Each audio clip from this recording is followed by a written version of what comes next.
कभी आपने सोचा है कि जब आप रेस में भागना शुरू करते हैं, जब रेस ख़त्म हो जाती है, उसके बाद भी आप हाँफते रहते हैं, आप सांस लेते रहते हैं। इस वीडियो में हम यही समझेंगे कि ऑक्सीजन डेट क्या होता है, और हम ये भी समझेंगे कि अगर ऑक्सीजन किसी वजह से अवेलेबल ना हो तो एनारोबिक रेस्पिरेशन कैसे होती है। Then we will understand what are the three important things we need to know about RQ values। तो ये आखिरी लेक्चर है और ये बड़ा ही इंपॉर्टेंट होने वाला है। इंशाल्लाह इसके बाद आप पास पेपर क्वेश्चंस की वीडियोस देखेंगे और आपको ये लेक्चर, ये पूरा चैप्टर बहुत अच्छे से समझ में आ जाएगा। सो ये लास्ट वीडियो है, बहुत ही ध्यान से, बहुत ही गौर से देखना। चलिए देखते हैं। जी बिस्मिल्लाहिर्रहमानिर्रहीम। हम लोगों को अब एनारोबिक रेस्पिरेशन डिस्कस करनी है। और एनारोबिक रेस्पिरेशन में हमें पता है कि एनारोबिक कंडीशंस क्या होती है।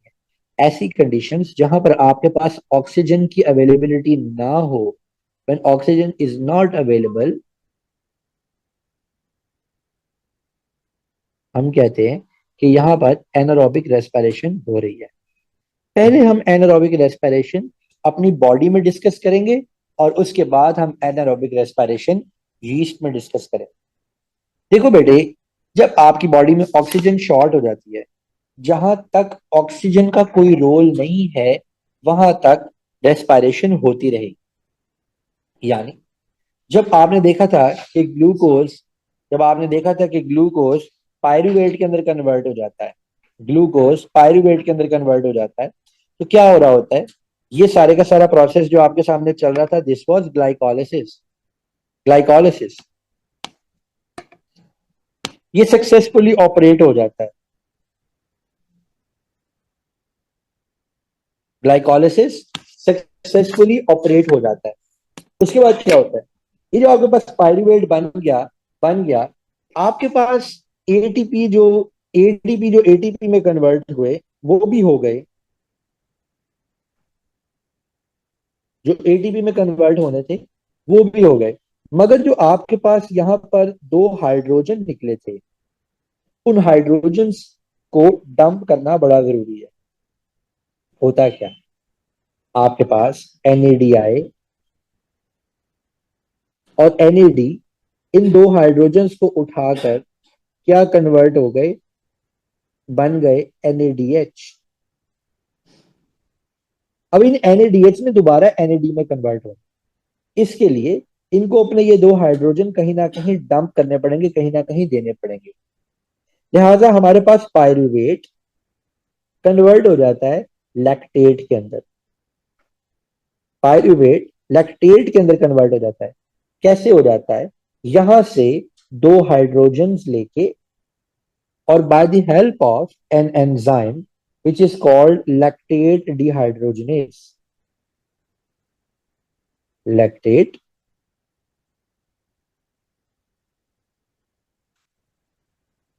डिहाइड्रोजिनेज, ये लैक्टेट डिहाइड्रोजिनेज पायरूवेट को लैक्टेट में कन्वर्ट करवा देता है। और जो इनका मसला था वो हल हो जाता है। मसला क्या था?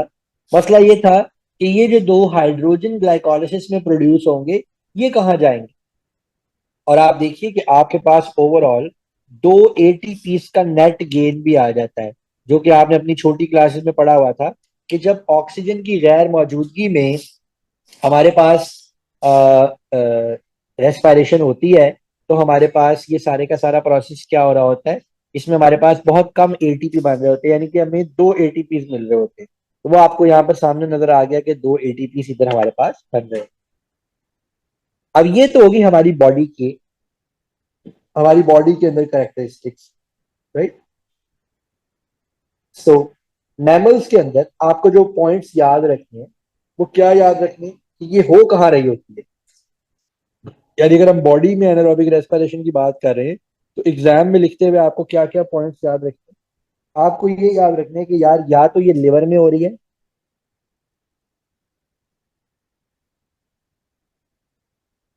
या ये आपके मसल सेल्स में हो रही है, या लिवर में, या आपके मसल सेल्स में।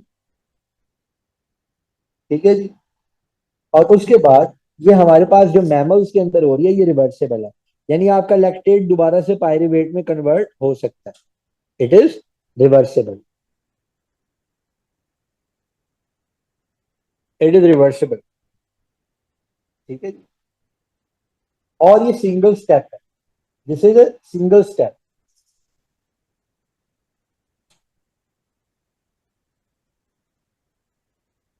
और सिंगल स्टेप के साथ साथ आपको यहाँ पर ये बताना होगा कि इसमें पायरुवेट जो है वो लैक्टेट में कन्वर्ट हो जाता है, कन्वर्जन टू लैक्टेट। अब हम बात करते हैं यीस्ट की। ये तो हमने अपनी बॉडी की बात कर ली, यानी मेमेलियन बॉडी की बात कर ली कि उसमें एनारोबिक रेस्पिरेशन क्या क्या हमारे पास नतीजा लेके आए। Now we will talk about yeast कि यीस्ट में एनारोबिक रेस्पिरेशन क्या करती है।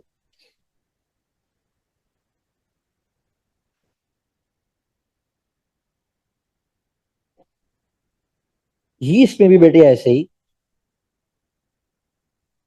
ग्लूकोज कन्वर्ट होगा इनटू पायरुवेट, उसी तरह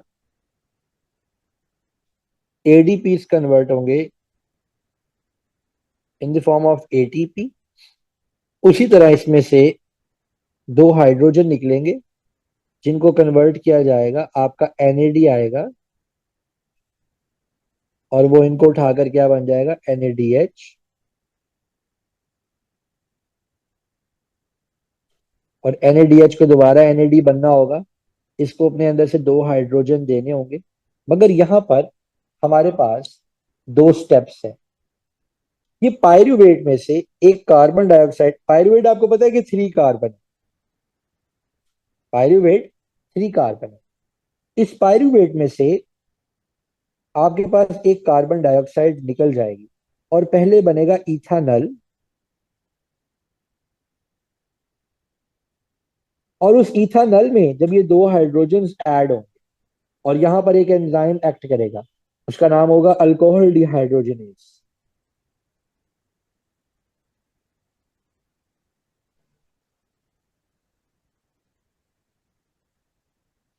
अल्कोहल डिहाइड्रोजिनेज,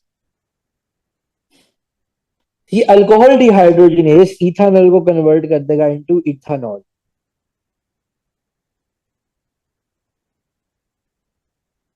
इथानॉल को कन्वर्ट कर देगा इनटू व्हाट, इनटू इथानॉल। अब इसमें और दूसरे वाले के अंदर क्या क्या फर्क है। नंबर 1, पायरुवेट का इथानॉल में कन्वर्ट होना। नंबर 2, कार्बन डाइऑक्साइड का प्रोड्यूस होना। उसके बाद एनएडी से जो हाइड्रोजन मिल रहे हैं उससे इथानॉल बन।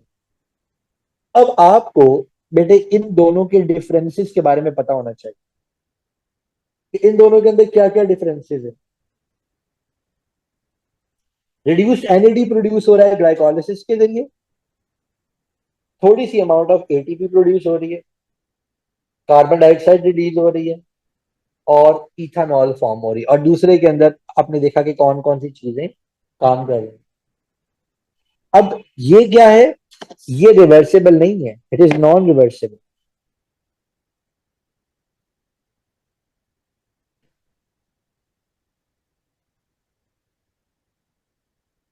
Non reversible. Number 2, it's a 2 step process, ये 2 स्टेप्स वाला प्रोसेस। नंबर 3, इसमें एक एडिशनल फीचर है कार्बोक्सिलेशन। तो ये आपके सामने इन दोनों के डिफरेंसेस मौजूद रहेंगे, जिनको कि आप एग्जाम में कैसा भी क्वेश्चन आए आप इनको एक्सप्लेन करके फुल मार्क्स इसमें हासिल कर सकते हैं।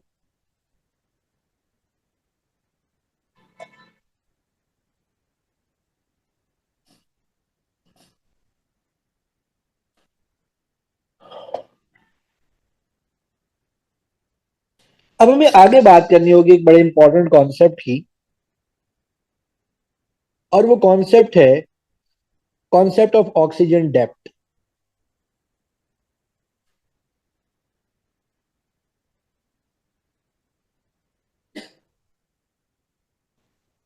ऑक्सीजन डेप्थ, ये ऑक्सीजन डेप्थ बेसिकली वो अमाउंट ऑफ ऑक्सीजन है जिसके ना होने की वजह से, ये वो अमाउंट ऑफ ऑक्सीजन है जिसके ना होने की वजह से आपकी बॉडी को कन्वर्ट होना पड़ता है into anaerobic mode, anaerobic mode में जाना पड़ता है।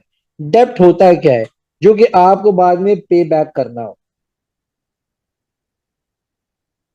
आपको बाद में पे बैक करना। ऑक्सीजन डेट को समझने के लिए मैं आपको एक एग्जांपल देता हूं। हम एक ग्राफिकल रिप्रेजेंटेशन करते हैं।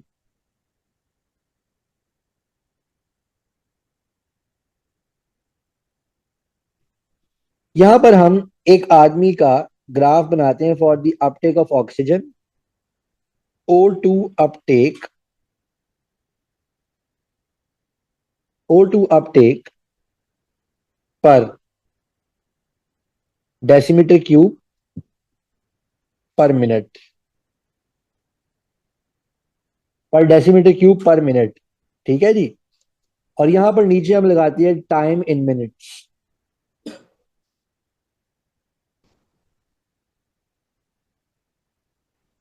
इसको आप 0 से लेके 1 2 3 4 5 6 मिनट्स में हम इसको बढ़ाते जा रहे हैं। और ये जो अपटेक है, ये यहाँ 0 है, 0.5, 1, 2, 2.5, 1.5, इस तरह से चलता जा रहा है। 0.5, 1, 1.5, 2, फिर 2.5 वगैरह वगैरह।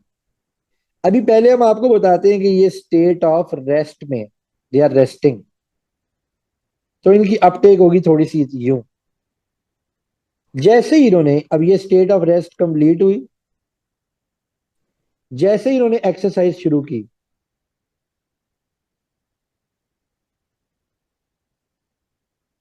तो क्या होगा, आहिस्ता आहिस्ता इनका अपटेक बढ़ना शुरू हो जाएगा और एक लेवल तक अपटेक रहेगा।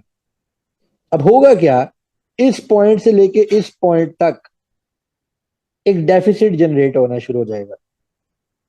इनको जरूरत एक्चुअली इतनी एक्टिविटी कर रहे थे, इनको जरूरत इस चीज की थी कि एकदम से इनका ऑक्सीजन अपटेक का रेट ऊपर चले जाता, मगर यहां पर एक डेफिसिट पार्ट क्रिएट हुआ। This is a deficit part, this is a deficit part. अब जब ये एक्सरसाइज रोक के दोबारा से रिकवरी फेज में चले जाएंगे, जब ये एक्सरसाइज रोकेंगे और दोबारा से रिकवरी फेज में चले जाएंगे, तो भी ऐसा नहीं होगा कि अचानक से ये ग्राफ बिल्कुल टक करके नीचे आ जाए। नहीं, ये ग्राफ ऐसे नीचे नहीं आएगा, ये ग्राफ ऐसे नीचे जाएगा आराम आराम से, और दोबारा नॉर्मल होगा। बेसिकली यहां पर वो डेट पे हो रहा है। यहां पर जब वो ग्राफ आराम आराम से नीचे जा रहा है, तो वो डेट पे हो रहा है।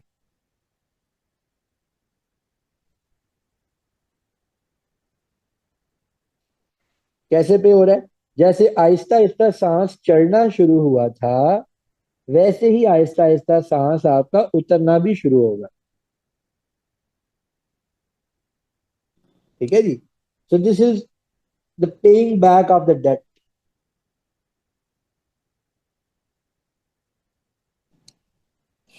सो this is the concept of oxygen depth. Next class में हम लोग इसको खत्म करेंगे। हम रेस्पिरेटरी सबस्ट्रेट्स जो हैं, उनकी एनर्जी वैल्यू को कैसे फाइंड आउट करते हैं। सो हम लोग आपको आज सबसे पहले तो बताएंगे सिंपल कैलोरीमीटर के बारे में, कि कैलोरीमीटर क्या होता है और ये कैसे काम करता है। दूसरे नंबर पर हम आपको आर क्यू वैल्यू के बारे में बताएंगे, आर क्यू कॉन्स्टेंट क्या होता है। ठीक है जी, आर क्यू कॉन्स्टेंट क्या होता है। तीसरे नंबर पर हम आपसे बात करेंगे कि ये रेस्पायरोमीटर कैसे काम करता है, रेस्पायरोमीटर, इसकी क्या रिक्वायरमेंट्स हैं। और चौथे नंबर पर we are going to discuss कि क्या अडेप्टेशंस होती हैं राइस की, राइस प्लांट की क्या अडेप्टेशंस हैं, और वो कैसे जो है क्या कहते हैं सरवाइव करता है बहुत ज्यादा पानी के अंदर। तो सबसे पहले प्यारे बच्चों हम कैलोरीमीटर की बात करते हैं। मैं आपके सामने खूबसूरत सा कैलोरीमीटर ड्रॉ करने लगा हूं और आप अपना दिल थाम के बैठिएगा। हमारे पास इस कैलोरीमीटर में होता क्या है,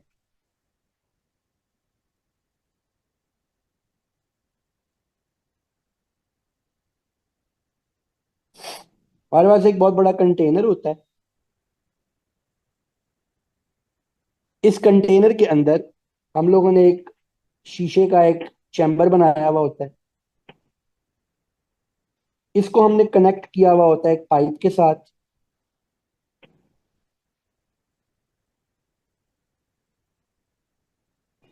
हम इसको, ये जो शीशे का चैम्बर है, हम इसको ऊपर से लिड से क्लोज करके रखते हैं।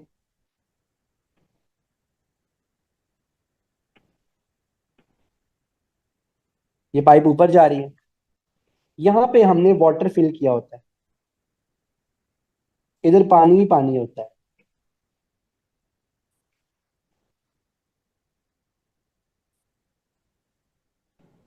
सब पानी वानी है यहाँ।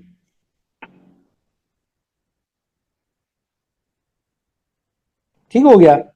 यहाँ पर हम अपना एक क्रूसिबल रखते हैं। क्रूसिबल समझते हैं, व्हाइट कलर की चाइना डिश टाइप की चीज होती है। ठीक है।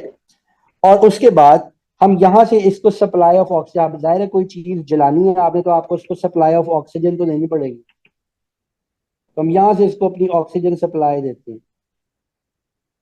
O2 ऑक्सीजन सप्लाई कर रहे होते हैं।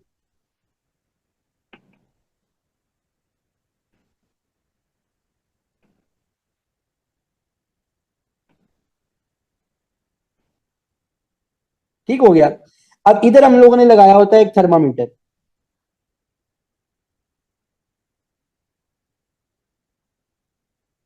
एक ग्रेजुएटेड थर्मामीटर लगाया होता है। अब हम करते हैं क्या है, हमें ये पता है कि ज्यादातर जो एनर्जी है वो एरोबिक रेस्पिरेशन के अंदर रिलीज होती है जब हाइड्रोजन की ऑक्सीडेशन होती है पानी में, और रिड्यूस्ड एफएडीज और एनएडीज बनते हैं। सो हमारे पास, हमें ये पता है कि हमारे पास जितने ज्यादा हाइड्रोजन्स मौजूद हों उतनी ज्यादा हम एनर्जी प्रोड्यूस कर सकते हैं। उसका रीजन ये है कि इन हाइड्रोजन्स ने ही जाकर पंप आउट होना होता है इलेक्ट्रॉन ट्रांसपोर्ट चेन में, और इन्होंने इलेक्ट्रॉन्स में, ठीक है, और उसके बाद ये वाटर में कन्वर्ट होते हैं और हमें बहुत सारी एनर्जी मिलती है। तो हमें ये भी पता चल गया कि ऐसी चीज, ऐसा रेस्पिरेटरी सबस्ट्रेट जिसमें हाइड्रोजन ज्यादा होगी, उसके ज्यादा प्रोटॉन्स बन सकते हैं, उसके ज्यादा इलेक्ट्रॉन्स निकलेंगे और वो ज्यादा हमें एनर्जी दे सकता है। अब इस चीज को फाइंड आउट करने के लिए हमें यह पता होना चाहिए कि भाई जो रेस्पिरेटरी सबस्ट्रेट ज्यादा हाइड्रोजन की रेशियो रखता होगा वो हमें ज्यादा एनर्जी दे सकता है, वो हमें ज्यादा एनर्जी दे सकता है। और हमारे पास, हमें यह पता है कि जो फैटी एसिड्स होती हैं, फैटी एसिड्स की जो चेन्स होती हैं, उनकी एनर्जी डेंसिटी बहुत ज्यादा है, बिकॉज उनके पर यूनिट मास में उनके पास हाइड्रोजन बहुत ज्यादा है। ठीक है जी। अब हम करते क्या है, हम किसी भी सबस्ट्रेट को यहां पर प्लेस करते हैं। फॉर एग्जांपल ये रेड कलर का मैंने सबस्ट्रेट यहां पर प्लेस किया, एक खास अमाउंट उसकी, एक फिक्स्ड अमाउंट लेते हैं,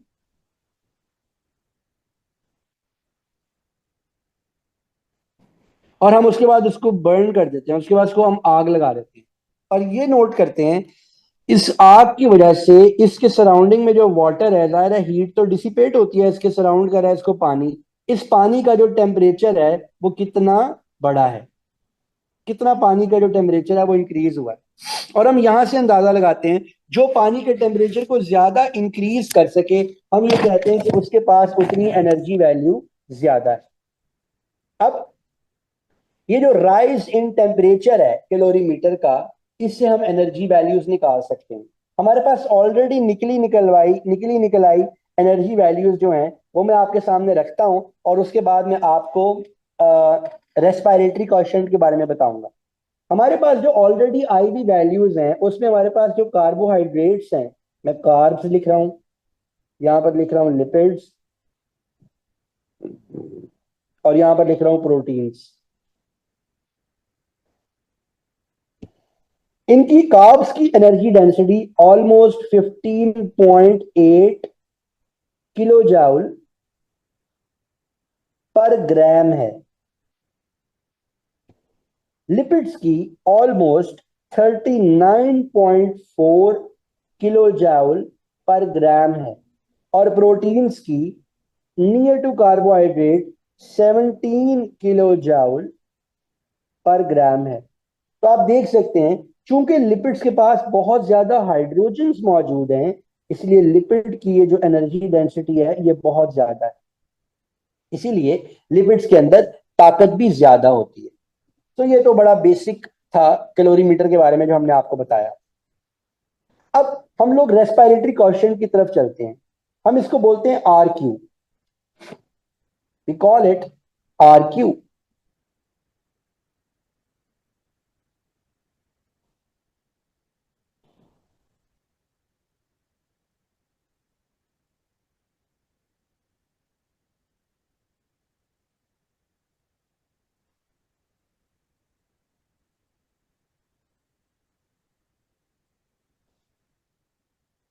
हमारे पास ओवरऑल जो इक्वेशन है एरोबिक रेस्पिरेशन की, मैं आपके सामने इक्वेशन लिखता हूं, देखिएगा.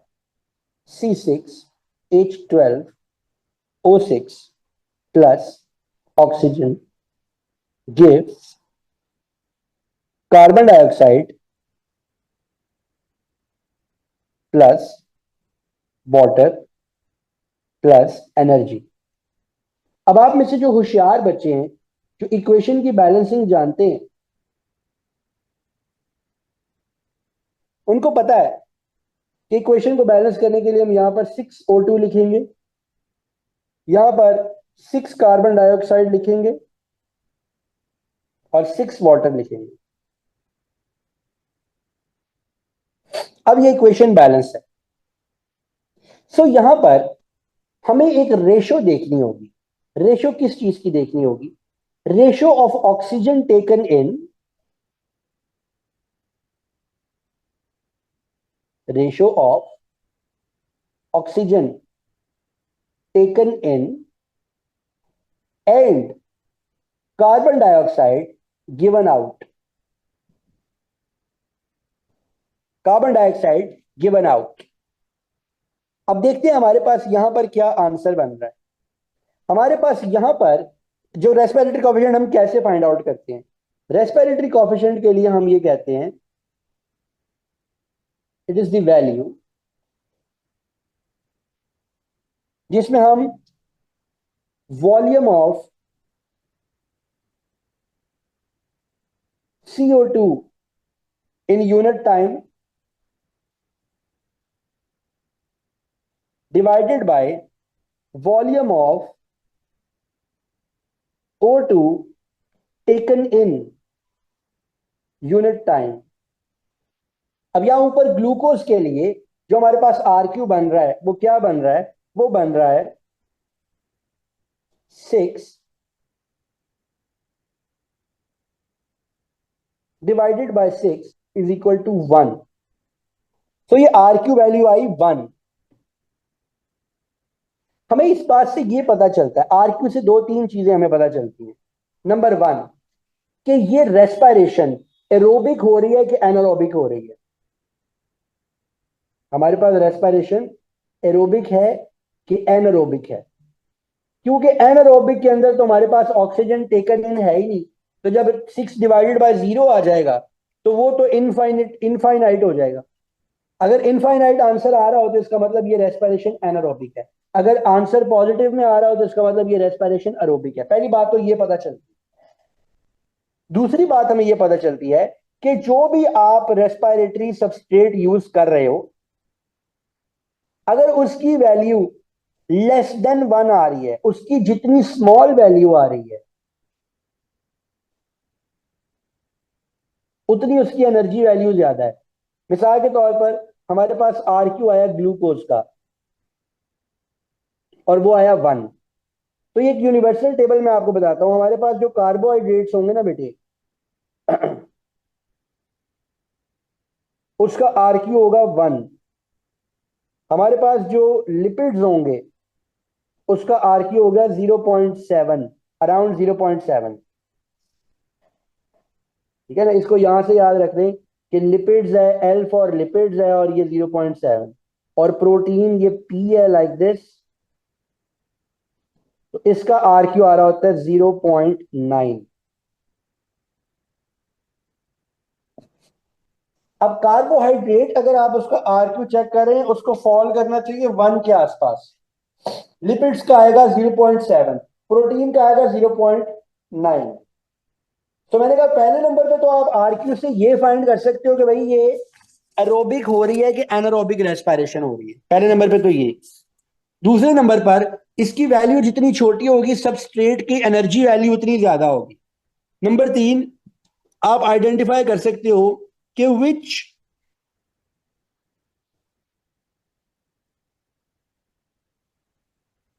biological molecule is being used. आप कौन सा बायोलॉजिकल मॉलिक्यूल कंज्यूम कर रहे हो? तो ये तो हो गई प्यारे बच्चों आर क्यू की बात। आपको इक्वेशन दी गई होगी, वैल्यूज दी गई होंगी, कार्बन डाइऑक्साइड को ऑक्सीजन से डिवाइड करके आंसर निकालना है। और उसके बाद उस आंसर को, ये आपका ऑलरेडी किया हुआ, याद किया हुआ table, you need to remember this, you need to memorise this, ये जो मैंने आपके सामने बनाया है,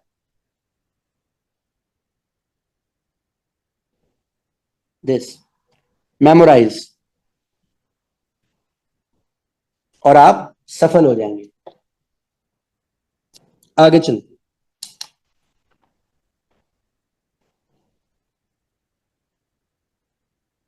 अगली चीज जो हमें डिस्कस करनी है वो स्ट्रक्चर ऑफ अ रेस्पायरोमीटर है।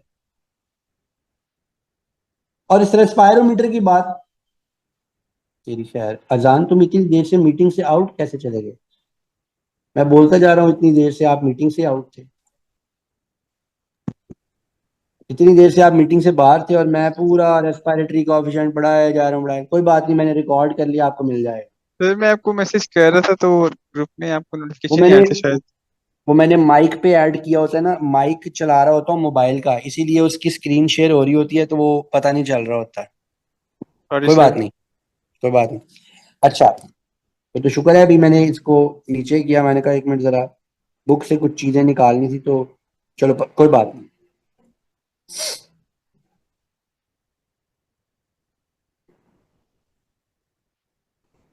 तो अभी हम डिस्कशन करने लगे हैं रेस्पायरोमीटर की।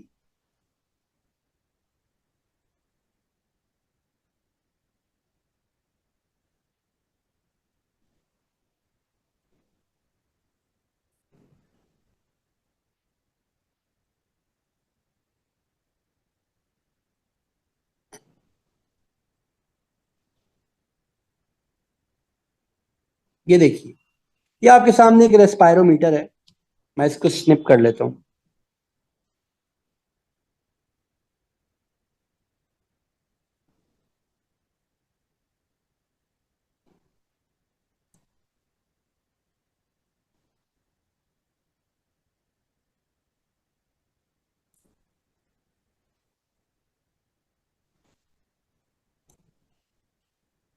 जी, अब देखिएगा कि रेस्पायरोमीटर काम कैसे करता है। हम इसको सबसे पहले एक्सपेरिमेंटल ट्यूब से पढ़ना शुरू करते हैं। नोट कीजिए, इस एक्सपेरिमेंटल ट्यूब में सबसे नीचे उन्होंने एक सोडा लाइम या KOH या NaOH रखी है। ये KOH या NaOH इसलिए रखी गई है ताकि ये एक खास गैस को एब्जॉर्ब कर सके, ये खास गैस को एब्जॉर्ब कर सके। और मैं अभी आपसे पूछूंगा कि कौन सी गैस को एब्जॉर्ब करती है, बताएं। बचपन से हम पढ़ते आ रहे हैं, हम कौन सी गैस के लिए इन चीजों को रखते हैं? कार्बन डाइऑक्साइड के लिए। हम लोग इस रेस्पायरोमीटर से मेजर क्या करना चाहते हैं? हम ये मेजर करना चाहते हैं कि रेस्पायरेशन के दौरान कितनी ऑक्सीजन अपटेक करेंगे ऑर्गेनिजम्स। और एक रेस्पायरोमीटर की वर्किंग को समझने के लिए, या एक रेस्पायरोमीटर के एक्सपेरिमेंट के लिए हमें चाहिए क्या क्या? नंबर वन, हमें कोई लिविंग ऑर्गेनिज्म चाहिए होगा, पहली चीज।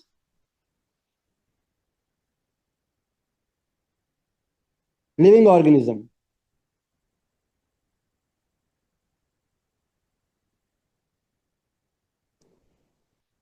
दूसरी चीज, हम लोगों को कैपिलरी ट्यूब्स चाहिए होंगी।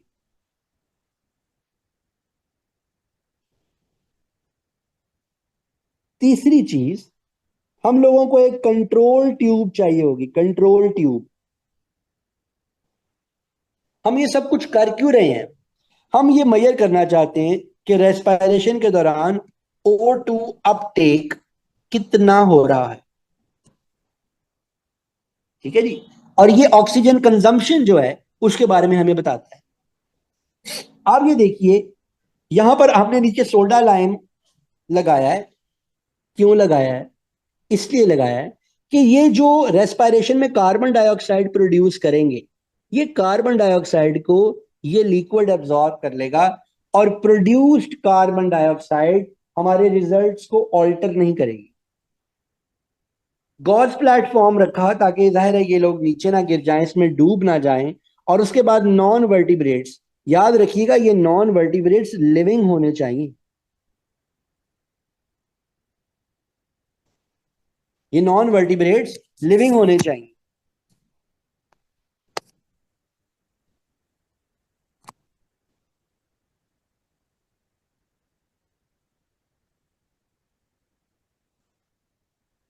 अच्छा, उसके ऊपर हमने एक स्क्रू क्लिप लगाया हुआ है, अगर हम चाहें तो हम यहां से एयर को इनलेट दे सकते हैं, चाहे तो हम इसको ब्लॉक कर सकते हैं।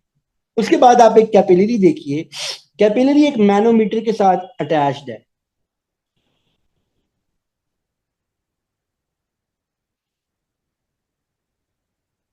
This capillary is attached to a manometer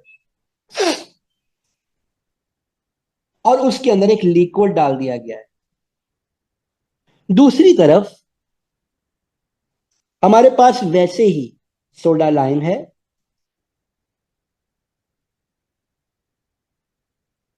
वैसे ही लिविंग ऑर्गेनिजम्स की बजाय ग्लास बीड्स हैं, एक 3 वे ट्रैप है और एक 1 सेंटीमीटर क्यूब की सुरिंज मौजूद है।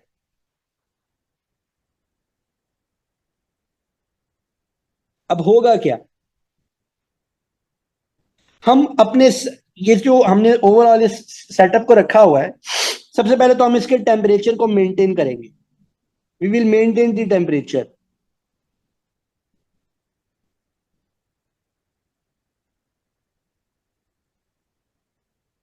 और अब यहां क्या होगा, अब यहां पर हमारे ये लिटिल क्रस्टेशियंस जितनी ऑक्सीजन को कंज्यूम करेंगे, उतनी ऑक्सीजन ये जो हमारे पास इस कैपिलरी के अंदर मौजूद है ऊपर आएगी, और ये जो लिक्विड का लेवल है ये ऊपर ऊपर उठना शुरू हो जाएगा। और हम एक यूनिट टाइम में देखेंगे कि पर मिनट कितने सेंटीमीटर क्यूब ऑक्सीजन जो है वो इन्होंने कंज्यूम की है। हम एक यूनिट टाइम में देखेंगे कि पर मिनट कितने सेंटीमीटर क्यूब ऑक्सीजन कंज्यूम हुई है। ये जितना ऊपर जाता जाएगा उतनी ज्यादा ऑक्सीजन यहां पर कंज्यूम होती चली जाएगी। अब ऑक्सीजन कंजम्पशन का हमें पता चल रहा होगा, राइट। और जो कार्बन डाइऑक्साइड है वो तो हमने वैसे ही एब्जॉर्ब कर ली, लिहाजा हम इनका भी रेस्पिरेटरी कोएफिशिएंट निकाल सकते हैं। हमने यहां पे कंट्रोल में ये सब चीजें क्यों रखी, ताकि बाय नो मींस कोई डाउट ना रहे, कोई प्रॉब्लम ना रहे कि यहां से ये कैपिलरी का जो वाटर लेवल है ये नीचे क्यों जा रहा है। ये नीचे इसलिए जा रहा है बिकॉज यहां यहां तो कोई चीज कंज्यूम नहीं हो रही, no oxygen is consumed, no carbon dioxide is produced, कुछ भी नहीं हो रहा यहां पे। No carbon dioxide is produced and no oxygen is consumed here. So this is how we use a respirometer to analyze कि कौन से ऑर्गेनिज्म जो है वो पर यूनिट टाइम में कितनी ऑक्सीजन को कंज्यूम कर रहे हैं। इसके बाद हम लोगों को राइस की अडेप्टेशंस के ऊपर गुफ्तगू करनी है कि राइस की क्या अडेप्टेशन है ग्रो करने के लिए।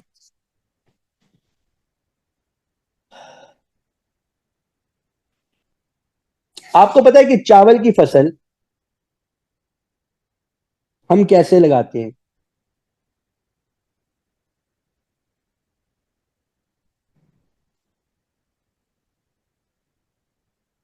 अडेप्टेशन ऑफ राइस डिस्कस करने लगे। हम क्या करते हैं कि हमारे पास एक फील्ड होती है, ये नीचे जमीन होती है, we fill it with water.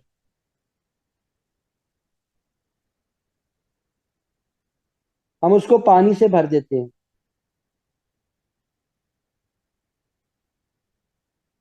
और जब हम उसको पानी से भर देते हैं इसके अंदर हम अपने चावल के पौधे लगा देते हैं।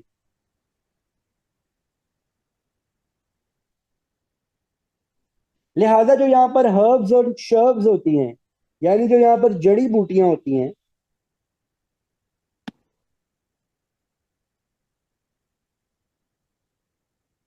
जो इनके साथ compete कर रही होती हैं, वो इस पानी में सबमर्ज होने को बर्दाश्त नहीं कर पाती और वो मर जाती हैं, और कंपटीशन नहीं डेवलप हो पाता हमारे राइस के लिए। इसके लिए हमारे राइस के पास क्या अडेप्टेशन है, वो सबमर्ज होके क्यों नहीं मरता।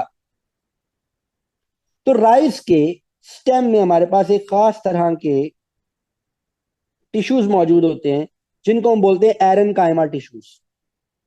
और ये एरन कायमा टिश्यूज जो हैं, ये लूजली पैक्ड होते हैं। अगर मैं आपको राइस के स्टेम का स्ट्रक्चर दिखाऊं, उसमें आपको जगह जगह जगह जगह एयर स्पेसिस मिलेंगी।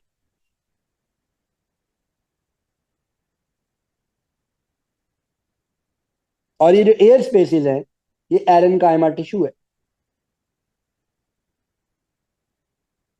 लिहाजा जो टॉप एरिया है जहां पर ये एक्सपोज्ड है आउटर इन्वायरमेंट के ऊपर, वहां से एयर इन एरन कायमा के अंदर जाती है, और जहां जहां भी इसको ऑक्सीजन की जरूरत है, खासतौर पे रूट्स में जरूरत होती है, वहां तक एयर पहुंच जाती है।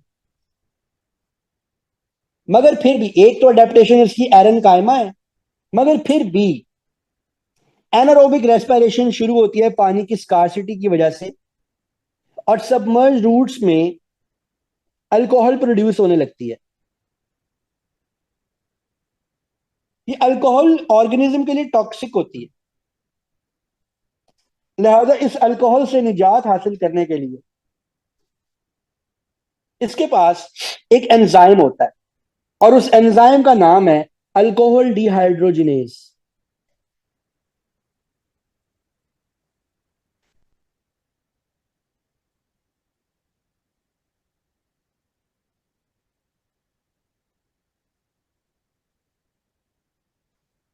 Alcohol dehydrogenase.